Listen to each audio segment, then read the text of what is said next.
విడుమొరటోడు అని వాళ్ళు వీళ్ళు ఎన్నెన్ని అన్న పసి పిల్లవాడు నవ్వాడు.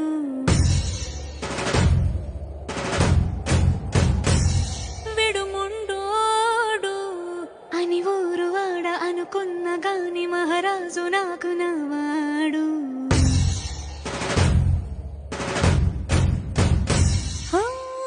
మాట పెడుసైనా మనసులో వెన్న రాయిలా ఉన్నవాడిలోన దేవుడెవరికి తెలుసును నాకన్నా.